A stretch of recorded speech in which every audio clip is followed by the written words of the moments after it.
Hey yo, PGH Comic Expert here. Well, you wanted the best, now you're getting the best. This is the best of my collection, The Vault. I've been promising this to you guys if I were to get 50 subscribers. Not quite 50, but as soon as I open that Twitter handle, the Twitter handle followers actually put me over the edge for 50, combined with Google+. So here it is. This is The Vault. I'm going to start off with Archie number 25. That is from the 50s. That is literally Archie Volume 1, 25, Mirth of the Nation. That's one of the newer ones. Don't mind the backdrop. I was looking for something cool. Okay, continuing on. We've got Batman number 189. That is the first Silver Age appearance of the Scarecrow.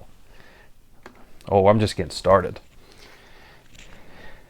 New Teen Titans number 2. That is the first appearance of Deathstroke, the Terminator. Also signed by George Perez in person at Pittsburgh Comic Con.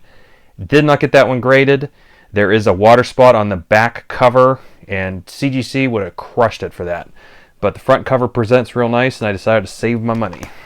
Still going. Archie's Adventure series of Teenage Mutant Ninja Turtles number 1. That is signed by Peter Laird. It also has the head sketch, as you can see.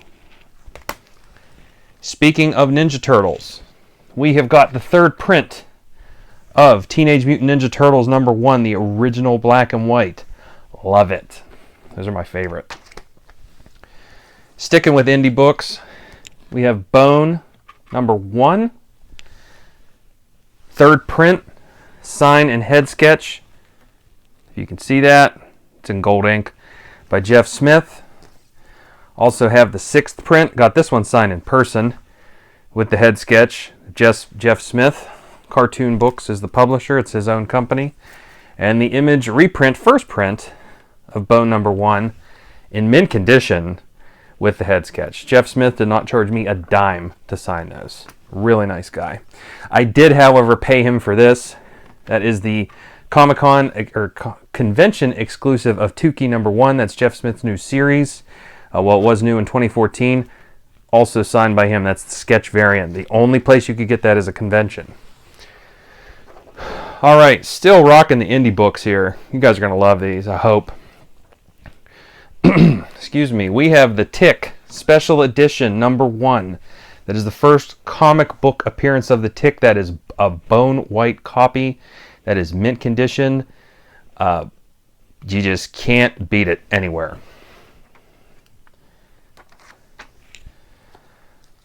Okay. We have The Tick Special Edition number 2. That completes the story. That's a numbered edition, just like number 1. Only 3,000 of this one, where number 1 was 5,000. The Tick was so popular in the 80s that he got his own ongoing series. And there it is. That's the first print of The Tick number 1 of the ongoing series. That is an extremely dark cover. It's in great condition. Actually picked that one up at Ides in Pittsburgh. Okay, last of The Tick. That is the special edition number 12. That is the official end of volume 1. That's also numbered. That's a cardstock cover. It's a I don't know, I think they call these naked variants now, where it's actually missing the Tick on the cover. All right, still going here. Still one more indie book I want to show you. At least I got a few more indie books. I'll just hit all the indies at once, and then I'll get into the Marvel books. So we got Primer number 2. That's the first appearance of Grendel. That copy is in amazing condition, and that if you go to recalledcomics.com, that is a really hard book to find out in the wild. Got that at Wizard World Columbus last year. Oh, this is a beauty. And I got this for a steal. Evil Ernie number 1 from Malibu/Eternity Comics. That is the first appearance of Evil Ernie and the first appearance of Lady Death, his girlfriend. Beautiful copy. All right, I think this is the last indie book. I kind of shuffled my stuff around a little bit, so if it isn't, forgive me. my favorite story out of this run. Miracle Man 15. That is my second copy. I do have a copy away at CGC right now being graded. I'm hoping it comes back at least a 9.6. It's in better shape than this one, but that doesn't make this any less valuable. Miracle Man 15 is really hard to find, and it is probably Alan Moore's and John Totalben's best work. So get it. Pick up Miracle Man, the Alan Moore written stuff. I didn't really read the game and stuff too much, but if you go after the Alan Moore stuff, it is dark.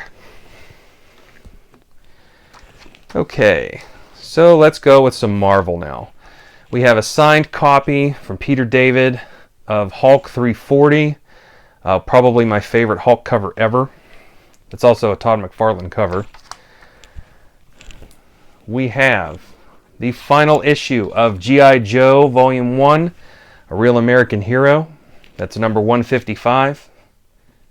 Low print run on these ones. Low print run again. The last issue of Star Wars Volume 1. That's number 107. Really hard to find that one. All right, let's get some of my favorites in here. So we have Fantastic Four, number 48. That's the first appearance of Silver Surfer and Galactus. You can't have 48 without 49. First cover of Galactus and Silver Surfer. The copy's okay. I got that one in Omaha a couple years ago. Tomb of Dracula, number 10. First appearance of Blade the Vampire Slayer. Love it. That was a gift from my wife. Marvel Spotlight on the Werewolf by Night, number 2. That is the first appearance of Werewolf by Night. Kind of in rough shape, but it is signed by Neil Adams at the bottom. Has the COA. Got that at Steel City Con. Werewolf by Night number 32. That's the first appearance of Moon Knight and the first cover appearance.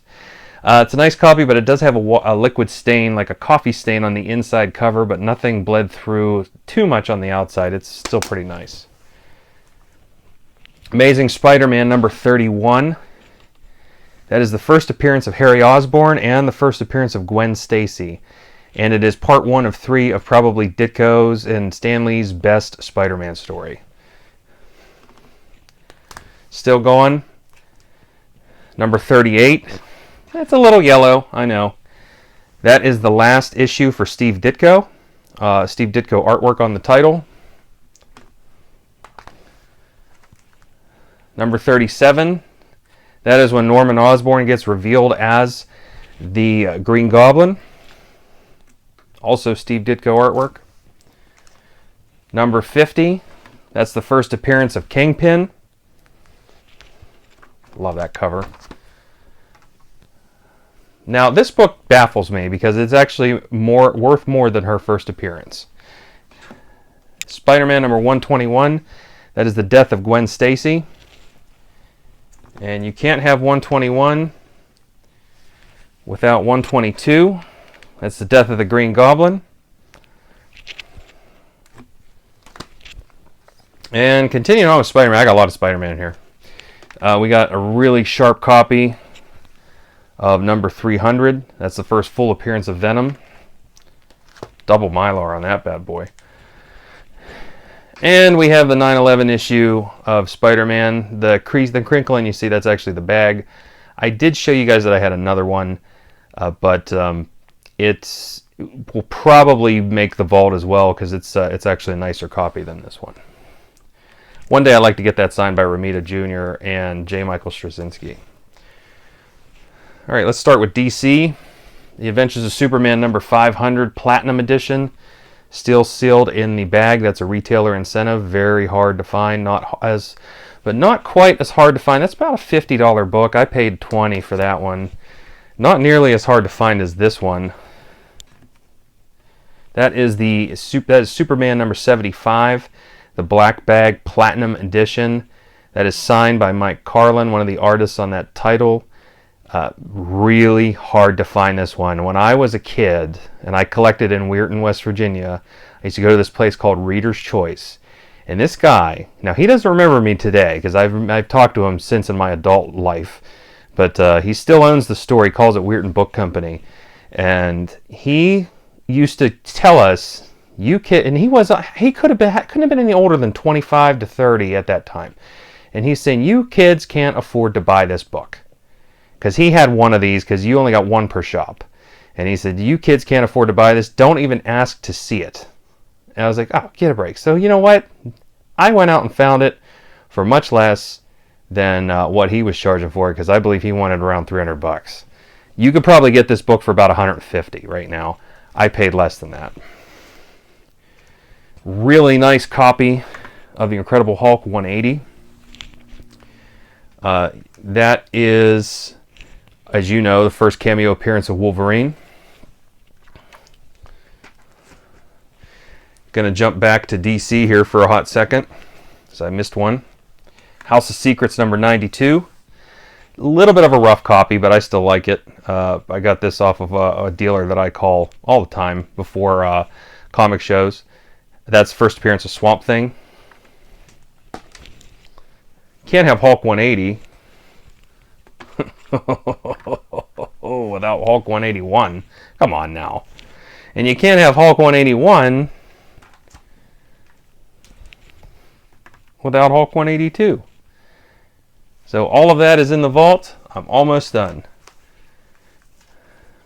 Keep going. Iron Fist number 14. That's the first appearance of Sabretooth. That's a real nice copy too. All-Star Western number 10. Also a real nice copy. That's the first appearance of Jonah Hex. I actually have the whole run of All-Star Western, by the way. Alright, and the last three I have for you guys are, well, from the vault, are magazines. So the magazines I have here, I've got a Vampirella number 1. That's actually the original edition, the first appearance of Vampirella. It's from Warren Magazine. I've got Eerie number 2. That's actually the first. That's actually considered the first issue, because Eerie number 1 was an ash can and it didn't actually have Cousin Eerie in it. So number 2 is often looked at as number 1 in that world, and that is the first appearance of Cousin Eerie. That was an auction steal. I just saw that book at Monster Mash. They wanted $250 for it in that condition, the dealer. And I said, no way, I paid $20 for that bad boy. And probably my favorite magazine, that is Savage Tales number 1. That's the first appearance of the Man-Thing, and that's also one of the early appearances of Conan, and this was written to make Conan the way he was meant to be, violent. The comics, they had to tone it down for the code. This is the real Conan right here, based on the Robert E. Howard books. Okay, so that's all that was physically in the vault. I did have a couple of books I wanted to show you that they just don't fit because they're slabbed. I don't really collect a lot of slabbed books, and I did show these in, I did show these in the slabs video. That was my first video shot with my old camera. So I'm going to pick out a handful of these. We've got a graded copy of Amazing Spider-Man number 129. That's graded at a 4 for this little chip missing here. That's vault worthy. That's first appearance of the Punisher. Of course that's vault worthy. Got a graded copy in which I'm the original owner. The new, oh, epic fail, look at that. The newsstand edition of Infinity Gauntlet. That was signed, the glare is killing me on the bag, by George Perez. That's an 8.5 signature series. That's a pretty hot book right now. Also vault-worthy slabbed. It's probably not going to fit, so I'm going to hold it. That's Crisis on Infinite Earths number 7. That's the Death of Supergirl, and that was also signature series signed by Perez.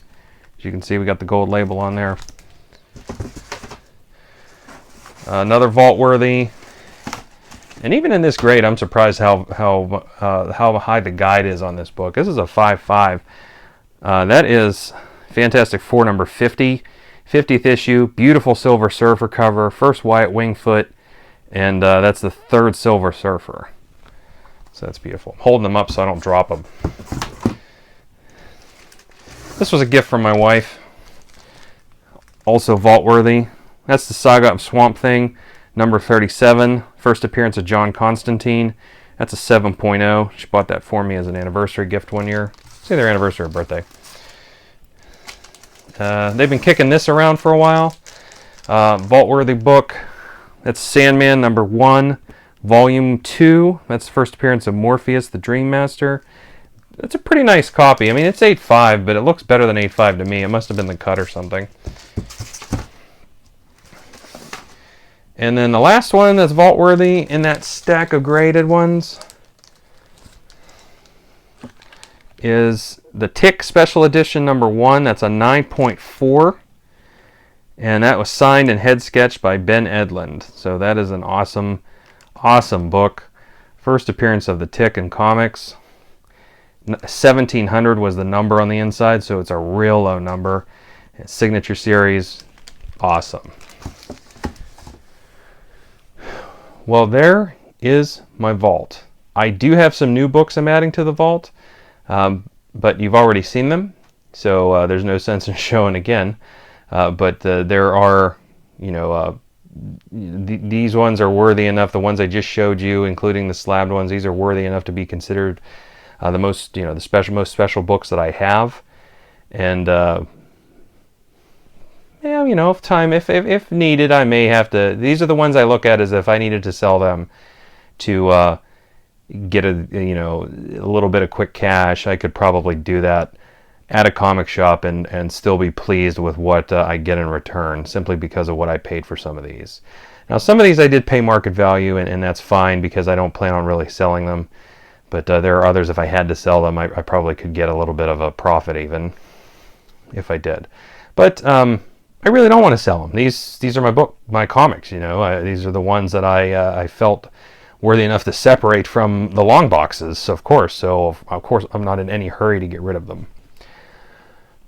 All right. Well, thanks for subscribing. You guys earned it. All the Twitter followers, Google Plus followers, YouTube subscribers. I love the fact that you guys all watch my videos, and you leave your comments, subscribe, ask questions. That's what I'm here. That's what I do. And I love learning from all of you as well, all of you who publish videos. So it's a nice little circle we've got going on here. Okay, looking forward to the feedback. I hope you enjoyed the vault. Peace. I'm out of here.